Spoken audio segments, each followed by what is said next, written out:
ngaha turaje Nyagasani, turakwitabye karame uko duhamagaye ku mpuhwe zawe. Ku izina ry'Imana Data na Mwana na Roho Mutagatifu, amen. Amahoro bana b'Imana, nimuhumure, Imana iradukunda, ije kuduhumuriza kuri uyu wa kabiri w'icyumweru cya 13 mu bihe bisanzwe, tariki 4 Nyakanga 2023. Isomo rya mu gitabo cy'intangiriro umutwe wa 19 umurongo wa 15 kugeza ku 29. Igihe kimwe nijoro abantu mu mujyi wa Sodoma bagagiye igitero ku bagenzi babiri bari baje kwa Loti. Abo bagenzi bari abamarayika. Umuseke ukebye abo bamarayika batota Loti bati, haguruka n'umugore wawe n'abakobwa bawe babiri bari hano kugira ngo ejo mutazavaho muzira ibyaha by'uyu mujyi. Agishidikanya abamarayika bafata ukuboko kwe n'umugore we n'abakobwa be uko ari babiri, nuko barabasohokana kuko Uhoraho yari yamugiriye impuhwe. Babagejeje hanze baramubwira bati, kiza amagara yawe, nturebe inyuma, ntugire aho uhagarara muri iki kibaya cyose, uhungire mu misozi udapfa. Loti arababwira ati, oya Nyagasani, dore njyewe umugaragu wawe nagize ubutoni mu maso yawe, kandi wangiriye ineza ikomeye, ukiza amagara yanjye. Ariko sinashobora guhunga ngo ngere kuri uyu musozi icyo cyago kitaramfata ngo mpfe. Dore kariya kadugudu ureba kari hafi bihagije kugira ngo nkageremo. Ni kanzinya cyane, reka bariho mpungira maze mbeho. Undi ati, nonge kukugirira ubuntu, sinsenya kariya kadugudu uvuze. Ngaho rero ihute uhungireyo, kuko ntacyo nshobora gukora utaragerayo. Nicyo cyatumye ako kadugudu bakita Sowari, aribyo kuvuga kanzinya. Izuba ryarashe Loti ageze Sowari, nuko Uhoraho agusha kuri Sodoma na Gomora imvura y'umuriro uvanze n'ubumara biturutse ku ijuru no kuri Uhoraho. Atsemba iyo migi yombi n'ikibaya cyose, atsemba abaturage b'iyo migi n'ibimera byose ku butaka birakongoka. Umugore wa Loti aza kureba inyuma, ahita yinduka igishyinga cy'umunyu. Aburahamu azindukira aho yari yaraye ahagaze imbere y'Uhoraho, yerekeza amaso kuri Sodoma na Gomora kuri cya kibaya, abona umwotsi ucucumuka mu butaka nk'uva mu itanura. Nguko rero uko Imana yibutse Aburahamu ikavana Loti mu byago, igihe irimbuye imijyi y'akarere Loti yari atuyemo. Iryo ni ijambo ry'Imana. Zaburi ya 26. Uhoraho, urukundo rwawe nirwo mpora ndangamiye. Uhoraho, nsuzuma ndetse nushaka ungerageze, maze usukure ubura bwanjye n'umutima wanjye. Urukundo rwawe nirwo mpora ndangamiye, kandi nkagenda nkurikiye ukuri kwawe. None rero ntushyire mu rwego rumwe n'abanyabyaha, cyangwa ushyire hamwe n'abantu babicanyi. Dore ibiganza byabo birarangwa n'ishyano bakoze, n'ukuboko kwabo kw'indyo gucigatiye za ruswa. Naho njyewe mpora ngendana ubudahemuka. Uhoraho, nkiza ungirire ibambe. Ikirenge cyawe gihora gishinze ahantu hategamye, ngasingiriza Uhoraho mu materaniro. Uhoraho, urukundo rwawe nirwo mpora ndangamiye. Nyagasani Yezu nabane namwe. Amagambo mu Ivanjili ntagatifu yanditswe na Matayo, umutwe wa 8 umurongo 23 kugeza ku 27. Muri icyo gihe Yezu aherekejwe n'abigishwa be bajya mu bwato. Nibwo habyutse umuhengeri mwinshi mu nyanja, imivumba irenga ubwato. Nyamara we yarasinziriye. Baramwegera baramukangura bavuga bati, Nyagasani dutabare, turashize. Arababwira ati, muratinya iki mwabemera gato mwe? Hanyuma arahaguruka ategeka umuyaga n'inyanja, maze haratuza cyane. Nuko abo bantu baratangara bavuga bati, uyu ni muntu ki imiyaga n'inyanja byumvira? Iyo ni Ivanjili ntagatifu. Uyu ni muntu ki imiyaga n'inyanja byumvira? Amen. Uwo ni Yezu Kristo. Yezu Kristo uhosha imiyaga, maze koko hakaboneka umutuzo kuba bari kumwe nawe. Ba Kristo bavandimwe, Yezu Kristo akuzwe. Amasomo y'umunsi araryoshye cyane, ubwo ajya kudukura haga, ajya kudukura habi, ajya kudukura mu bibazo turimo, ajya kudukura mu bushikamirwe turimo, maze koko aduha ihumure, aduha amahoro, aduha ituze. Mu Kristo muvandimwe, niba koko wumva wiyuribuzemo amahoro muri wowe, kubera wenda ibibazo by'uruhurirane byakugwiririye byinshi cyane, umva turi kuri iyi si nyine birimo ibibazo, ariko uzirikane ngo Yezu niwe gisubizo cy'ibibazo byose, ni nawe muganga w'uburwayi bwaburiwe umuti. Yezu Kristo niwe gisubizo cya byose.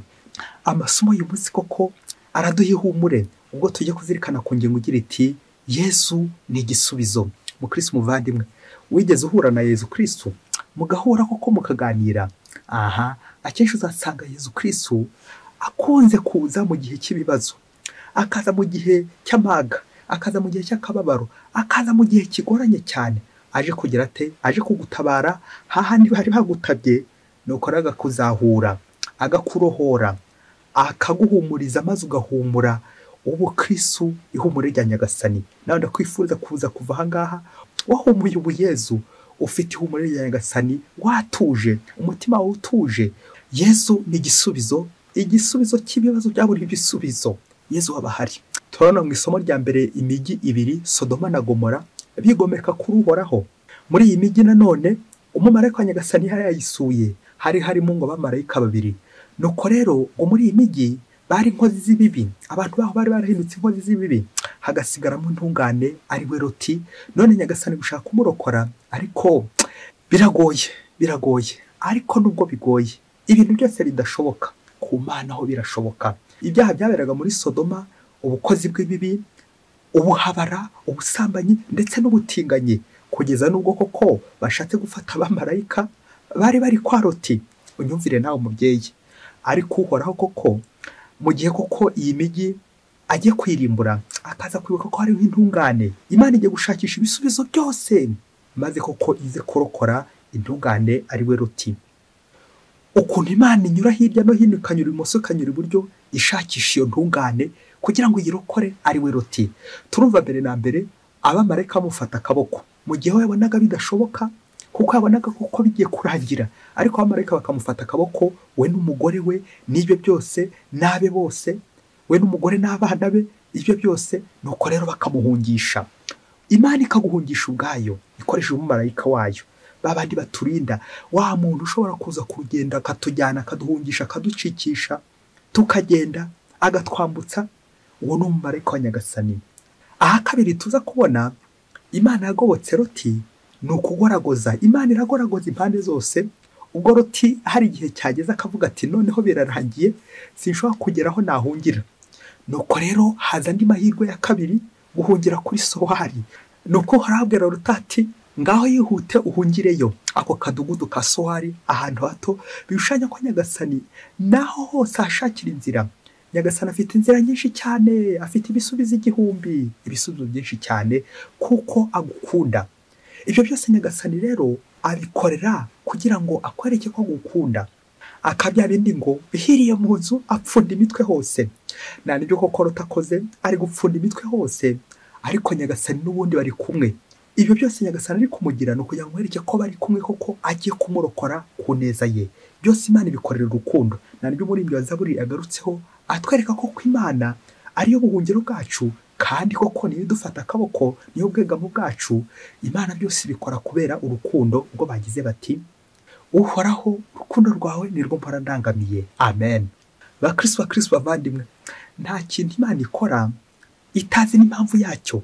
Twebwe abantu nous sommes des êtres limités, turacagase, ntago dushobora kumenya imigambi y'Imana yose. Na niyo mpamvu hari iby'Imana idukinga ariko kugira ngo dukingire, na niyo mpamvu hari iby'Imana iduhisha ari kugira ngo duhishe mu gishura cyayo, iduhishe mu ngoro yayo, maze dukomeze tubeho neza kuko idukunda cyahebuje.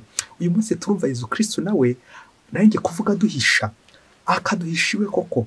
Igihe ibyago biturembeje, Yezu Kristo agahagoboka kugira ngo koko aduhe ituze, aduhe n'ihumure. Turumva ari kumwe n'abigishwa be bari mu bwato. Ubwato bugashushanya kiliziya Yezu Kristo ihura n'ibibazo, ya mivumba, ya mihengeri, ya miyaga, ariko Yezu Kristo akagira ate? Akayihosha. Ya kiliziya ya yindi Yezu yashinze Petero ati nubasha bwo mu kuzimu ntibuzayitsinda. Amen. Kubera Imana Yezu Kristo koko, ubwo bwato iyo tujyanye nawe koko ntacyo dushobora kuba. Ubwo bwato iyo kiliziya aho turi ntacyo twaba niba turi kumwe na Yezu Kristo. Twebwe rero tugeze mu byago, akenshi dukunze kubona nkaho Yezu Kristo yasinziriye, ariko burya Yezu Kristo ntiyasinzira. Aramutse asinziriye twapfa, kuko Yezu Kristo 24 bari maso.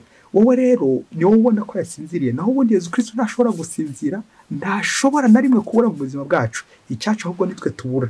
Yezu Kristo araza ariko twebwe agatubura. Na niyo mpamvu mu Kristo muvandimwe abigishwa bari kumwe na Yezu mu bwato batwigisha nanone koko kumva ko Yezu Kristo nta na rimwe ashobora gusiba mu buzima bwacu, kuko aramutse asibye twasibama. Ikindi twakwigira kuri izi ntumwa nubwo ko zigera haga kubera intege za muntu ibibazo, ariko bibuka gutabaza Yezu, bakibuka gutaka no gutakamba kugira ngo Yezu abatabare ubwo bagize bati Nyagasani dutabare turashize. Amen.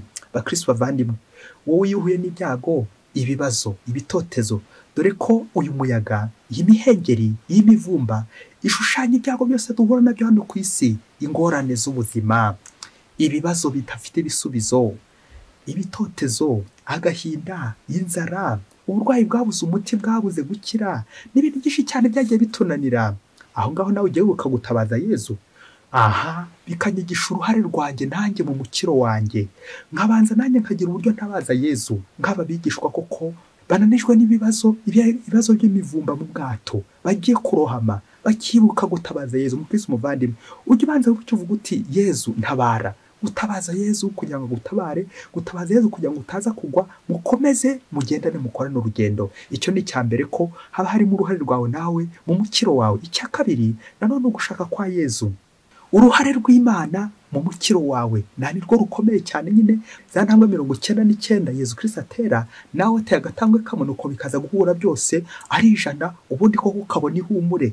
Igihe hari akavuyo, igihe hari ibibazo, igihe hari umuhengeri, igihe ibibazo byanze gukira, nuko Yezu Kristo agahagoboka azanye igisubizo, azanye umutuzo.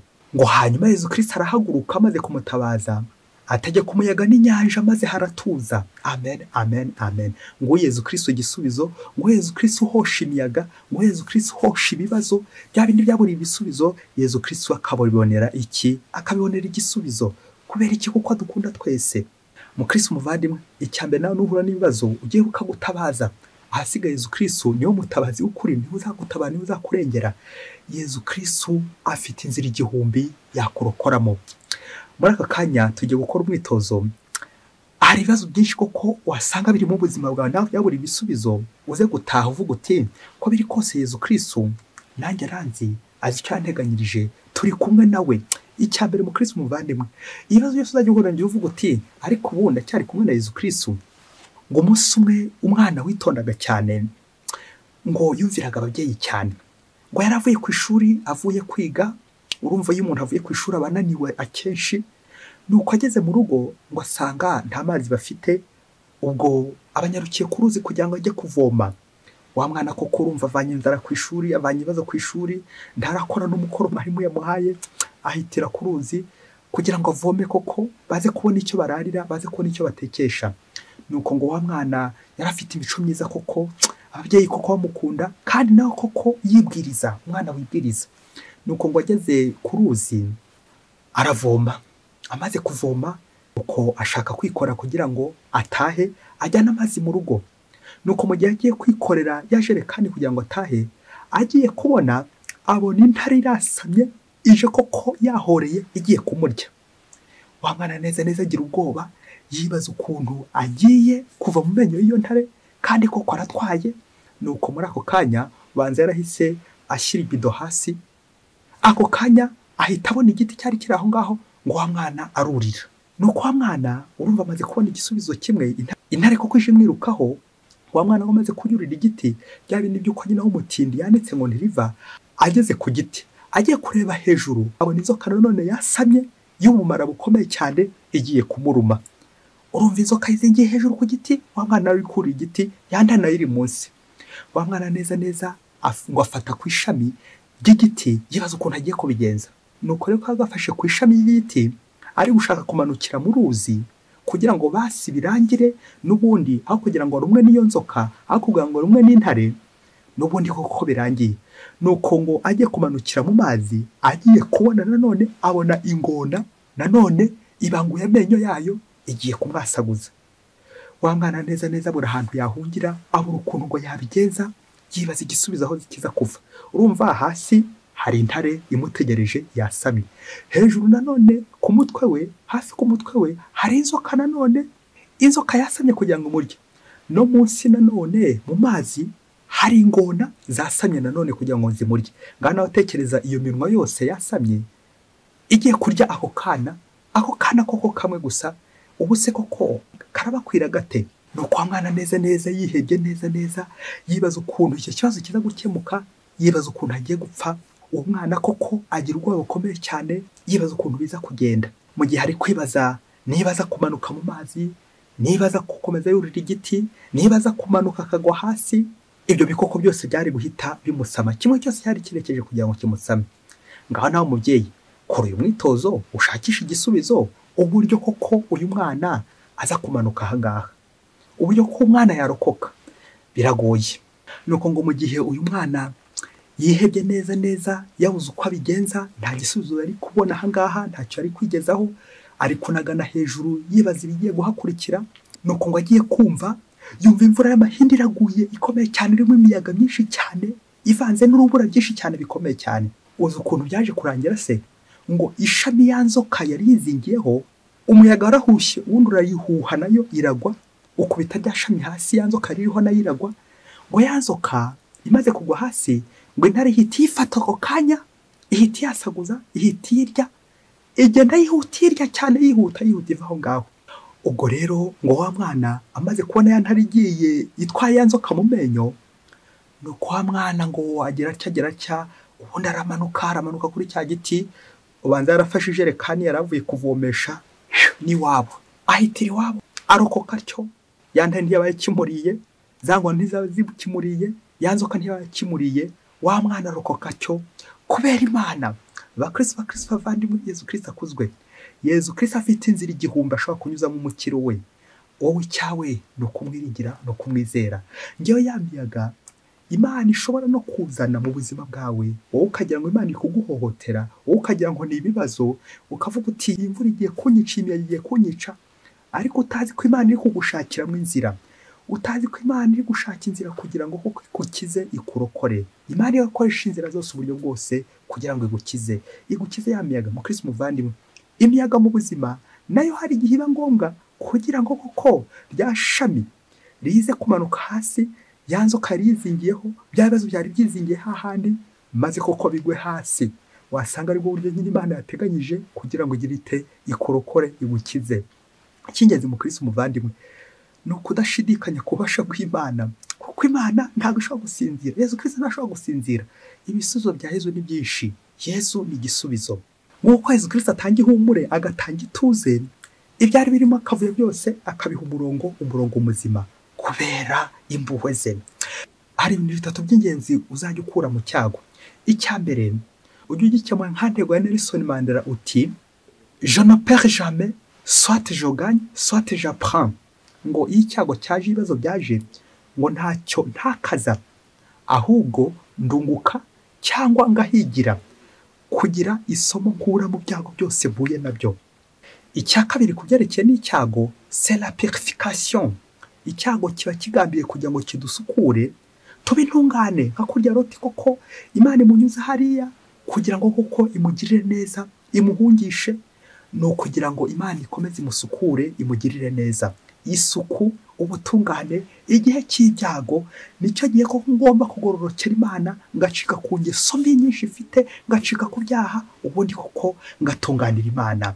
Icya gatatu ushobora gukura mu byago ni Yezu, ni uguhura n'Imana, guhura neza aho ngaho. Buri gihe haravuga uti Yezu aranduzi. Niba Yezu anduzi, nubwo nawe ndi kuri kiriya giti, inzoka indi hejuru, ingona zindi munsi mu mazi, intare iri ku butaka, byose byabanguye amenyo yabyo kugira ngo bindye, ndazirikana ko Yezu anduzi. Ahasigaye gushaka kwa Yezu ni gukorwe. Niba Yezu anduzi, ntacyo naba. Niba afite Yezu, ntacyo naba. Ubwo mfite Yezu, mfite byose, ibisubizo ndabifite kubera Yezu. Ahasigaye no kwirinda kurusha Yezu ubwenge, kuko ibyanjye byose arabiruzi, nta na kimwe ataruzi. Ubwo namwiragije, ubwo namutabaje, kabone nubwo ntamutabaza, waranduzi. Ahasigaye reka ndeke ugushaka ko gukorwe, kuko Yezu ni igisubizo cy'ibibazo byose kubera impuhwe ze. Mwese nifurije amahoro y'Imana, kandi Imana ibaho umugisha. Imana Data na Mwana na Roho Mutagatifu. Amen.